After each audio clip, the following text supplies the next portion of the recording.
Hey, good afternoon, everyone.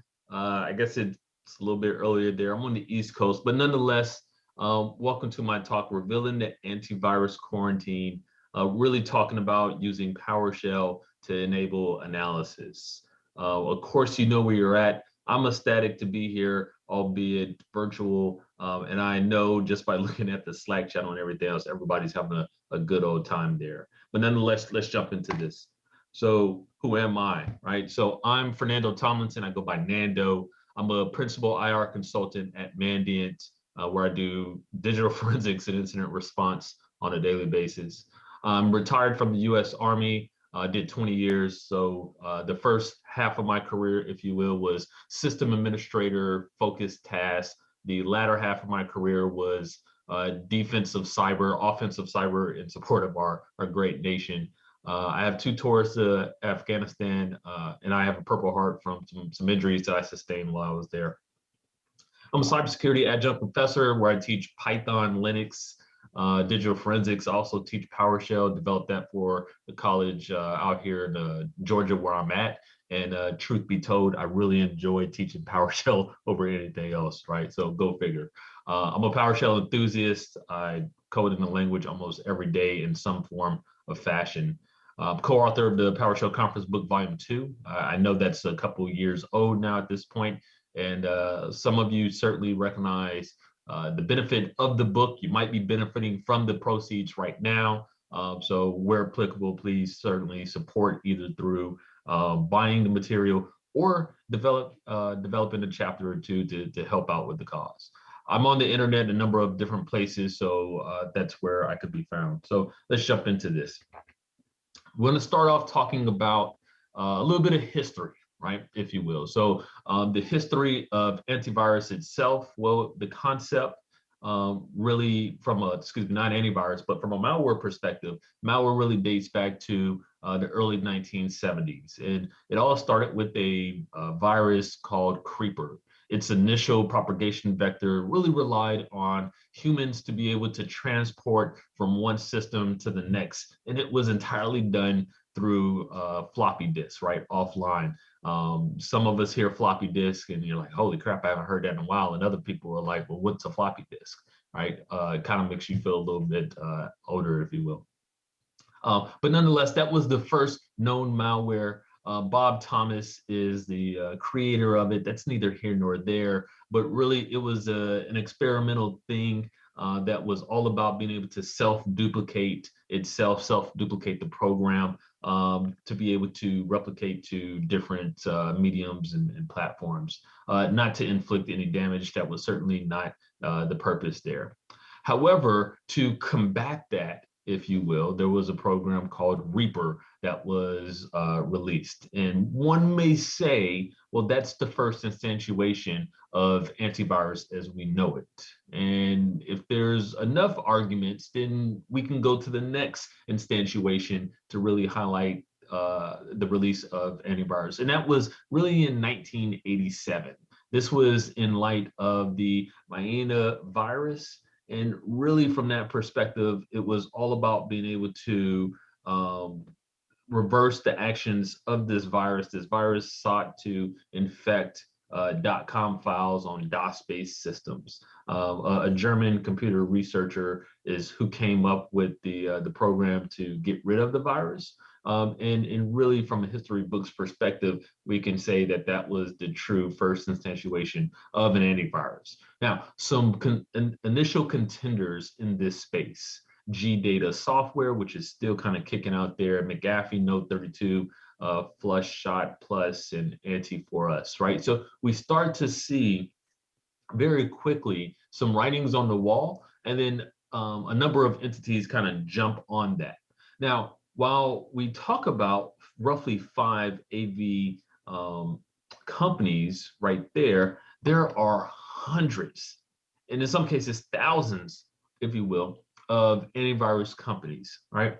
Any and everybody is jumping into this space, declaring that they're the next generation antivirus. Not saying they are or they're not, but we really face a different animal in today's arena, right? When we think about malware today versus what we might have called malware back then is much more sophisticated today, and every day it evolves. It is interesting as I, respond to cases and support organizations that are facing and have faced intrusions, and the malware that's being employed is bar none in some cases. And in other cases, it's really evident that that's what it is.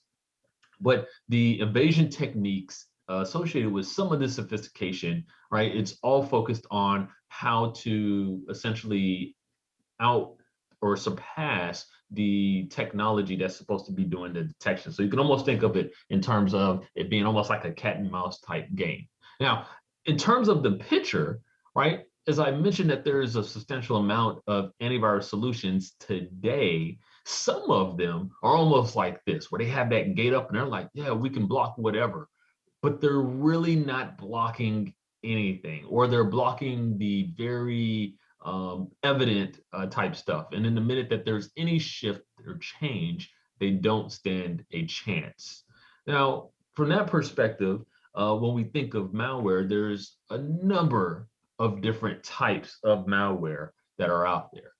Generally, we have viruses, right? Pieces of code that can copy themselves to different, mediums, different items. We have worms, they replicate all by themselves to other machines. We have ransomware, which is really over the years grown significantly, and the pandemic has not helped in any form or fashion in terms of that, right? Because people are seeking to take advantage of misconfigurations, vulnerabilities in a machine to then be able to render the data inoperable, inaccessible, and forcing people to pay a ransom. And when some people don't want to pay that ransom, then these operators seek to, I don't want to say blackmail, but they seek to release threatening data, or data that if released would certainly have grave damage to the organization. So it's a double-edged sword in that respect.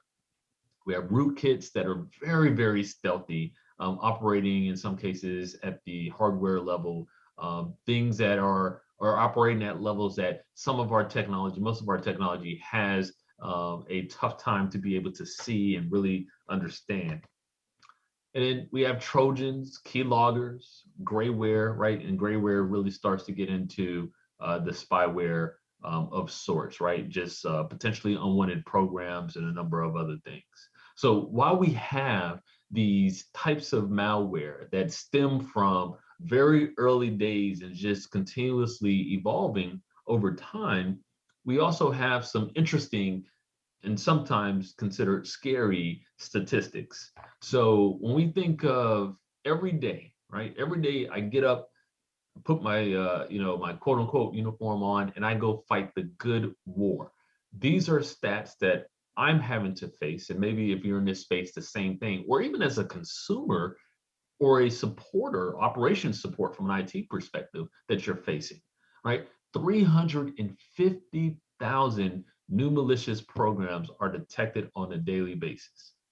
There's more than 970 million pieces of malware that's circulating the internet right now. There's been investigations that I've been a part of in which we found malware that was targeting, let's say, Windows XP. And this might have been a Windows 10 machine, right? And although that malware that's targeting the XP machine doesn't run for one reason or another in Windows 10, it's still there. And the owners, the operations people, if you will, of that network, they have no idea that it's there. So when we think of 350,000 that's newly released on an everyday basis, and then we think of over 970,000 or million that are just circling the internet right now, not taking into consideration how many of those pieces of malicious logic are almost rendered inoperable because of the platform that they find themselves on, right? It's very scary. Now, if that's not enough, the company I work for, Mandiant, as I mentioned, do incident response and forensics. For just the year of 2021, the company has identified 700 new malware families, all right? There's been 365 distinct malware families during an investigation of a compromised environment. So not what we just track at large, but in terms of an investigation, 365. Of those 365, 154 of them were brand new, things that we started tracking in 2021. Now, we're one company of many, but when you think of in terms of what we're seeing, and then you start to multiply that with other organizations, you see that this is certainly a big problem. And for the perspective of the talk, as we lay that groundwork there, it really comes into, well, cool, I need to have antivirus on my system. You do need to have some version of antivirus, and depending on your organization, you might need to have more than one. So that way, in theory, what one doesn't catch, the other one doesn't catch, but you need to configure it accordingly so that way they don't fight over each other, if you will. But what are some core capabilities that you may look for within there? Well, you certainly want something that's signature and heuristic capable, right? From a heuristic perspective, you want it to be able to really start to understand not necessarily the signatures that they do this every time and that signifies that it's malicious, but really some of the characteristics associated with it that may not be as fine-tuned or fine-grained, being able to make that detection as well.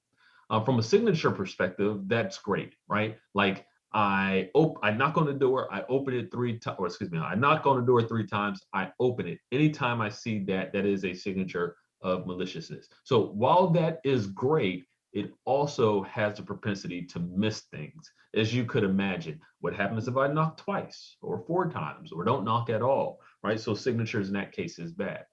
If you're a more of a Windows person, there's also anti-malware scan interface, right? AMSI. AMSI has a signature in there that literally looks for the string Mimikatz.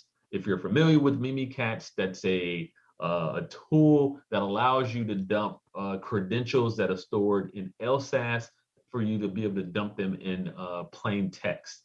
Generally, you don't want that running on your network, as you can imagine why.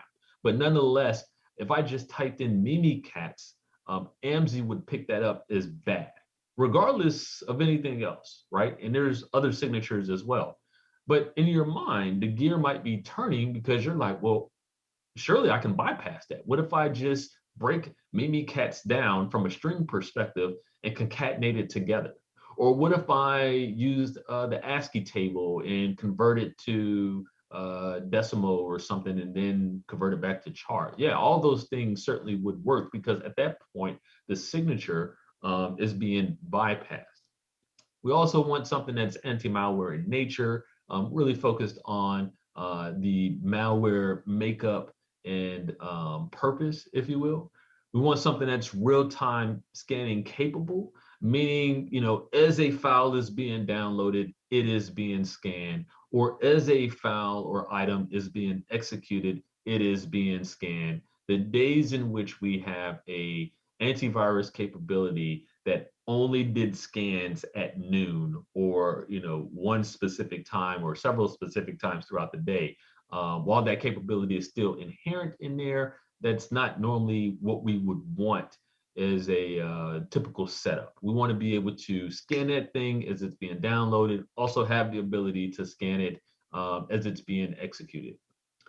We want to be able to have something low level, as simple as automatic updates. Often I go into an environment and they have a antivirus solution, and I'm not saying one's better than the next, but they do manual updates, and the antivirus definitions are outdated, like not even by like a month, by several months, and in some cases much larger than that. So we want something that's a little bit more automated and automatic in nature, even if it's you have a test machine that it gets it, you validate, and then the rest of the environment gets all that stuff in an automatic fashion.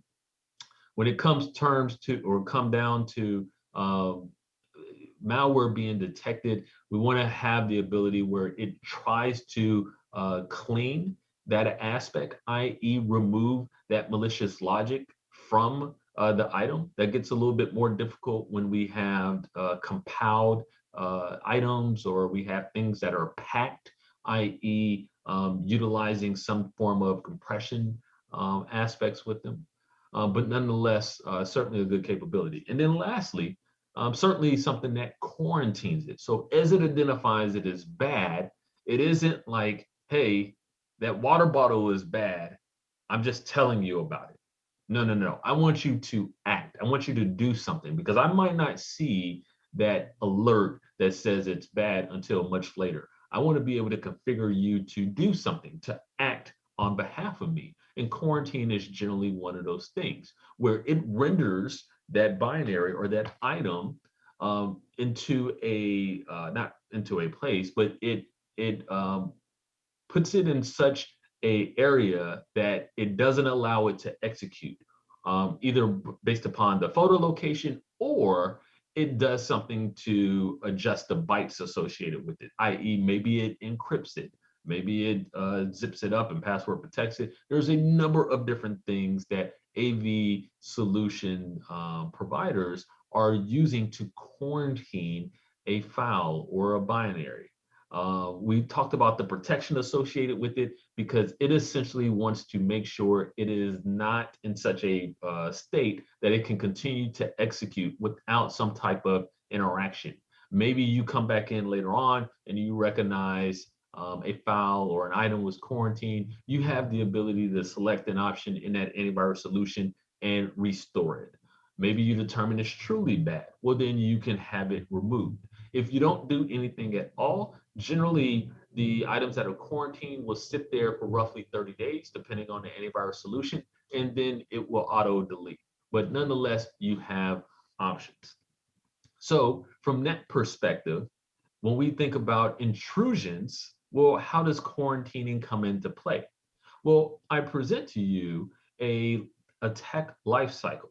When we think about the actions that somebody of malicious intent would take to gain a foothold or intrude in a network maliciously, there's a general process that they take. They want to do some scans on the network to do some reconnaissance. They want to utilize that knowledge that they've gained and actually seek to compromise something that will allow them in the network. They want to establish a foothold. This is where they might install a backdoor or some other item that would allow them to be able to get in.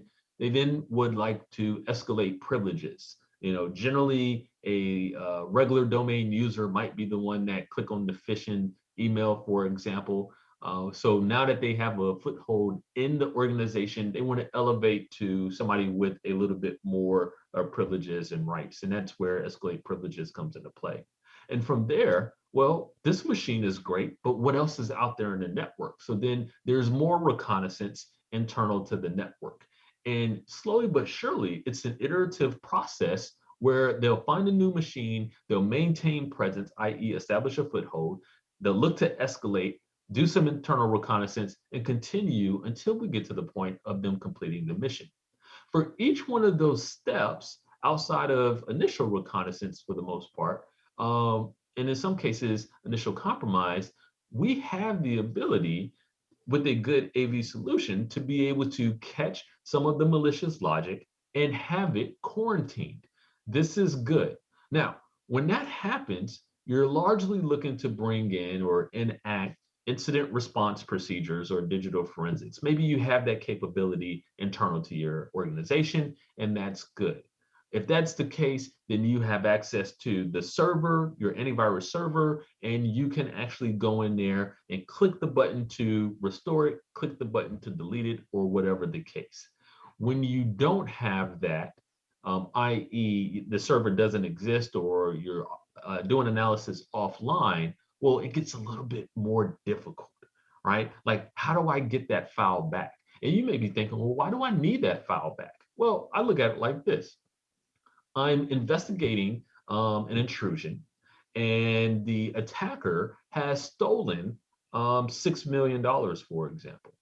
Well, you bring me in and you want me to tell the story. How did they get in? what was the malware, all that other type stuff.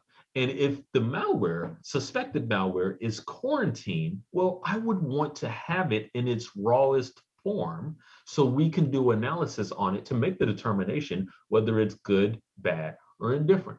In some cases, the antivirus solution might render or call upon something and say it's malicious, but it may not be malicious. It may be a false positive.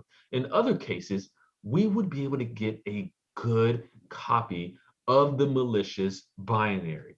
And for a malware analyst, forensic analyst, that is going to be huge. So let's look at a couple of things that we can do within PowerShell to get us closer to that. And as we do that, you'll see my disclaimer. I'm all about disclaimers, right? And for some, this is going to be TLDR, too long, didn't read. And for others, this is going to be TSCR, too small, couldn't read. So really the cliff notes associated with this are this. I'm not saying that the methods that I'll discuss here shortly are the only capabilities to unquarantine a antivirus file. I'm merely highlighting a way that you could do it. And I haven't even really scratched the surface on all the capabilities. That a little bit more on when I get to my future work. So right out the gate, PowerShell actually has a few commandlets for Windows Defender, right? So we highlight the commandlets that are associated with it, and we add roughly 12 or so. The ones that are really, really big in terms of this are really two. One of them is get MP threat, and that's going to give us a history of threats detected on our computer. And what we see is for threat name, I have a virus, they call it DOS, eCar test file. So this is a antivirus test file. It has a specific either string or it has a specific binary setting, if you will, or binary content that most AVs, all AVs would look for. And this is something that people would use to test and validate that their antivirus is actually working as designed. So from a Windows PowerShell perspective, built in, we got MP threat, but largely, aside from it telling me the threat name, I don't necessarily get a lot from that. So we also have get MP threat detection. And now we get a little bit more granular in what we could actually retrieve, right? So we see the domain user, we see the initial detection date, we see the process name associated with it. In this case, it's Notepad. So the minute I tried to open that file with Notepad, it triggered. We see when it was remediated, i.e., when did the file get quarantined. We also see the actual resource. Now, resource is a little bit misleading, but really what resource is the actual quote unquote malicious file, okay? So from a PowerShell perspective, already built in, that helps us, but that's very specific to Windows Defender. I'm gonna show you three other AVs, eSafe, McAfee, and then I'll actually come back to Windows Defender, being able to do it outside of what's already built in for us. So looking at eSafe, eSafe was developed in 1998. It's only available for Windows, and there's a 32-bit version of it only. It was actually bought out by another company, and to be quite frank, it isn't something that I would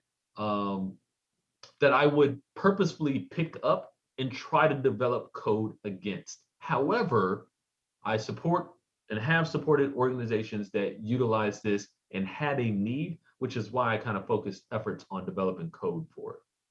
So if you have a file or item that is quarantined utilizing eSafe, well, it has random characters that it generates, and maybe there's some logic to the random characters. I don't quite know. And then the extension would be .var, right? Or ver, however you want to say it. Essentially highlighting that it is a virus file. The data itself, the way that it's protected, the data is base64 encoded, right? So we can reverse that fairly quickly. Now, the quarantine folder, well, it's going to be in whatever the system drive is. And for most people, a system drive is going to be C drive, program files, x86, eSafe, protect, and then there's a quarantine folder. If you were to look in that folder, well, you'd see something like this structure, where there would be a .var or var file for every item that was quarantined, and then there would be a var backup.dit. Now, I apologize with the screenshot if it's too small, but that var backup.dit is essentially the metadata file. So it has the random string of characters listed in there. The random string of characters, as I'm saying, is the name of the file. Like the first one begins with A5. In that backup.dit, it has that same string, and then it tells you what's the original name. It also tells you the size of the file and when it was quarantined.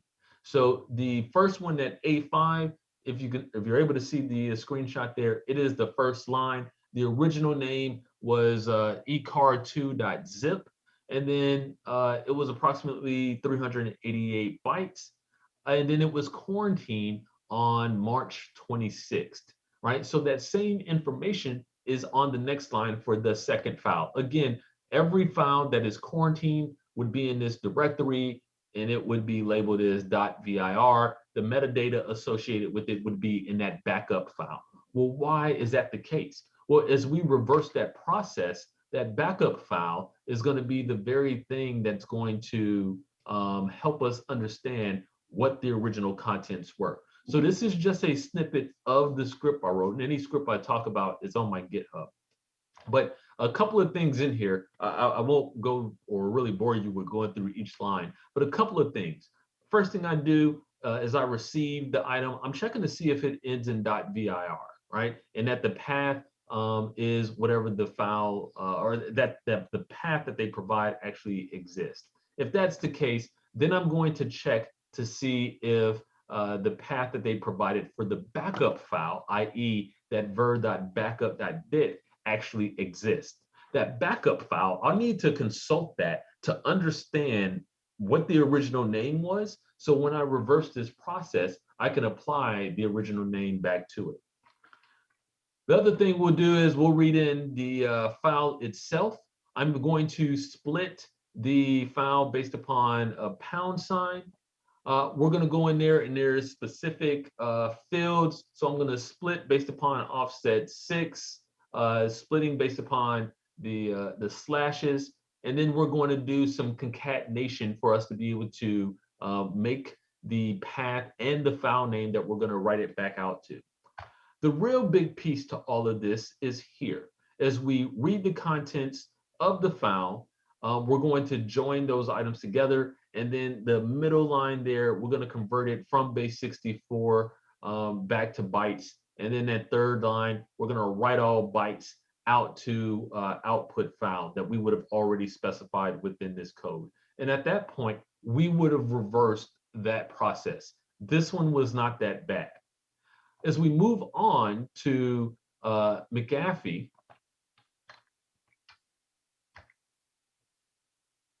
as we move on to McAfee, McAfee is one of the most commonly used antivirus software. I won't say how often I see it or I don't see it. It is certainly one of the common ones that are out there. McAfee quarantines based upon triggers from McAfee virus scan. So it's very broken down into modules. The antivirus triggers are quarantined. They're not deleted. So that's a big thing to highlight. McAfee by default stores the quarantine files for 28 days before it deletes it. Anything that it quarantines, well, it has a random set of characters and it ends in .bup. So off to the right, I actually show a number of McAfee quarantine files. And as you can see, for me, there's no rhyme or reason with the random string of characters. However, they all end in .bup. This data is XORed. So they do bit shifting, right, to be able to hide this data or to render it inoperable. Now, the key that's associated with this bit shifting is 068. Luckily, it was published online. So for me, there was no reversing that I needed to do other than make something that I could have in an automated fashion reverse that process. The quarantine items themselves listed in system drive, which for most people is C. and then it's going to be /quarantine. So it's right there at the root of C. Now, same thing here. I only have a snippet. So the first thing I have where I'm declaring that key, I'm then going to read in the BUP file. I'm then going to actually reverse that shifting. And this is the main meat and potatoes of the actual script itself. From there, I'm going to write those bytes out to a file. And then what I get are essentially two items. I get a details.out. I also get a file _0.out. The details.out is essentially a metadata file. So as you can see, I'm checking to see if that file is details.out, and then I'm matching on the original name. I'm essentially getting the original name out of that metadata file. Why? Because I'm going to take that data file and I'm going to seek to rename it to what it originally was. And then finally, on this one, I ended up password protecting that item as well.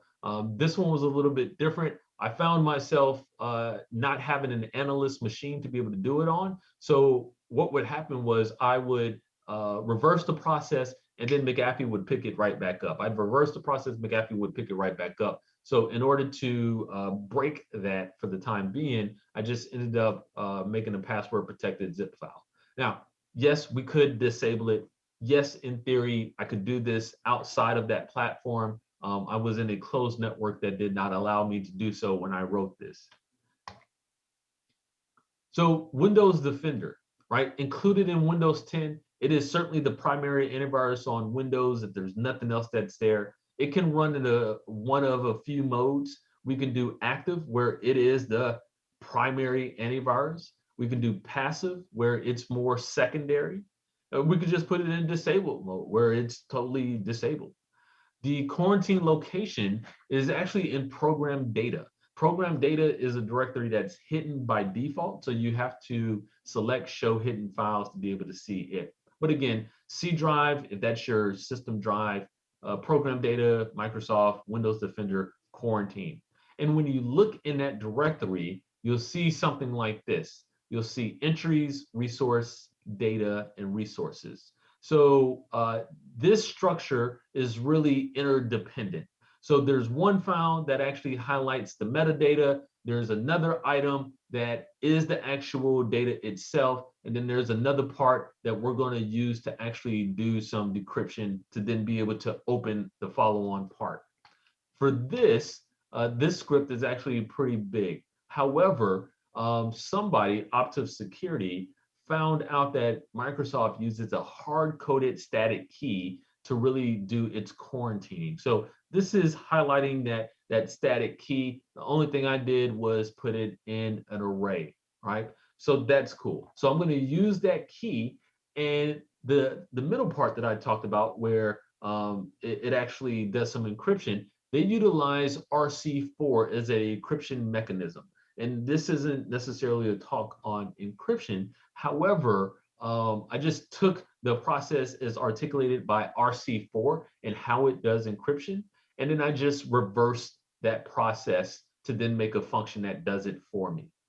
And then what I get back is essentially the raw Windows Defender files. So for all three of these that I talked about, I don't need to be on a machine that already has these antivirus platforms. I can literally take these quarantine files, go to a machine that doesn't have that software, and run a little bit of PowerShell and be able to get that data back in its raw sense. Before any of this type stuff was an option, people would find themselves, me included in my profession, were like, hey, we got to find a machine that has this software on there so we can try to use it to unencrypt it. Or, hey, don't take that quarantine file off that machine. We got to unquarantine it first and then take it off, right? This is a game changer for us. Now, I'm not the first one to be in this space, so I certainly won't take that claim. There were a couple of other people that have started projects here as well, and they're really some inspiration for me. MalDump, I won't say the bad thing, the thing to be cognizant of with MalDump, is it's written in Python. Python, unless you're in Mac or Linux, isn't there by default, right? The Maldump program, right now he's got 8 different antivirus types that he can unquarantine items from. The use of Python, though, and how he does the unquarantining requires third-party libraries. So you're going to have to bring stuff in. If you're a programmer or have done programming at heart, you could find yourself in a dependency loop where no sooner than you grab what you think you need, there's another dependency, and then it's like a revolving thing. So if anything, that's the thing to be cognizant of. It's got a pretty good tool set. There's his GitHub right there. There's another one, the X-Ray. It's written in Perl, right? He does over 40 antivirus types, and he's actively still developing towards that project. It also requires third-party libraries, so we just want to be cognizant of that. We don't have Perl by default on Windows, so now it's a matter of trying to get to a workstation that has that. But you can find that script at that location. And then really one of the ones that's been the biggest help for me thus far is this person has done a substantial amount of research in the quarantine formats. He doesn't have code out there, but he starts to highlight and really articulate the different fields and how the quarantine aspects are working with a number of antivirus solutions. In this case, he's got 7 that he's focused on. So those are some other people or other projects in this field that I'm aware of right now. So that leads me to what's my future plans? Well, I certainly want to add more antivirus decryption methods. There's a couple in the chute right now based upon my day-to-day work that I think would be incredibly beneficial. I ultimately, when it's all said and done, I want to combine all these antivirus decryption mechanisms into one program. So you can run it and then you can select through a menu or some switch or parameter rather, which one you're trying to decrypt. Right now, I got 3 individual scripts and I see that being very cumbersome as I continue to progress and develop in this field. Additionally, I want to parse other artifacts associated with antivirus programs. So where right now I'm really focused on quarantine items, there's other aspects that AVs generally have. I want to start parsing those items as well and not being dependent of the antivirus solution. And lastly, I'd like to make this cross-platform. So as I talk about, hey, well, they're using Python and Python's not here, or they're using third-party libraries and everything else. I want to make this cross-platform. So now I'm not saying right now you need to do this on a Windows-specific machine just based upon some of the items that I'm using. However, I want to get to a point where wherever you have PowerShell, it's going to work, right? There's going to be enough checks and balances and logic validation to make that work in that space. So that's it there. I do want to talk about something very quickly, a couple of projects that I run. One is called Under the Wire. It is free. It was developed in 2015. It has over 75, or not over, but 75 interactive challenges. The aspect, or really the focus, is on core aspects of the language. So people who are just getting started with PowerShell, it is task-oriented and it gives them a purpose. Thus far, had over 206,000 unique players from over 78 countries. Under the Wire, you can find it there. The very premise of it is, as you go on the site, I'm going to give you challenges. And I say it's me and 2 of my buddies that run this. We're going to give you challenges. In this case, the challenge is to provide to determine, the build version of the instance of PowerShell on the system. So we give you credentials for you to be able to SSH into servers that we have. So we're wanting to know what's the version or the build version of PowerShell of our server. And whatever that version is, right, you'll use some code to be able to make that determination. In this case, we see the build version begins with 10.0. That answer to that question now becomes the password for the next level. So you log on as Century 1, we give you a challenge. You just answered the challenge. Now you log on as Century 2, and that 10.0 whatever becomes the password for that. You'll go to the Century 2 page, there'll be a challenge. Whatever the answer is there becomes the password for Century 3. And then you just continue on. It is linear in nature. So if anything, you might get to a point where number 3 is super duper hard. And then number 4 might be easy for you. It just really depends. Another project, Posh Hunter. This is also free. There's 90 challenges in this one, and it is very defense and offensive focus. I give you a virtual machine that you can download. It is riddled with artifacts. I then get you, or in our platform, provide scenarios where you're performing duties as a penetration tester, a threat analyst, maybe a SOC analyst, or somebody doing forensics. But nonetheless, you'll be able to use the artifacts that are already there in PowerShell to be able to answer the question. I take away explorer.exe, which is the graphical user interface that we see when we log into a Windows machine. And what you have in return is I drop the ISC and the PowerShell console. Those are it. So while I have some challenges that maybe if you had the GUI would be easy, it makes it a little bit more challenging when all you have is PowerShell. But guess what? That's different exposure that then gets you a little bit more comfortable with the language. Again, both of these platforms are free. That being said, that brings me to the end of my presentation. This presentation, along with other presentations I've done, can be found at that link. My code that I've talked about here, and just code at large, as long as I can get it outside of my employer's hands, are found there. And then I'm on Twitter if anybody wants to connect with me. Looks like I have 3 minutes left, give or take. I'll pause here, see if we have any questions. If not, certainly appreciate you guys joining. Well, no questions. Look, I'm a human just like all of you. You guys want to reach out and have a conversation. I would love to have a conversation about this stuff. So please feel free. And I would love to chat with you on another medium. With that being said, thank you all for taking the time to listen to me talk about this. And I hope that you enjoy the rest of the conference. All right, thanks, guys.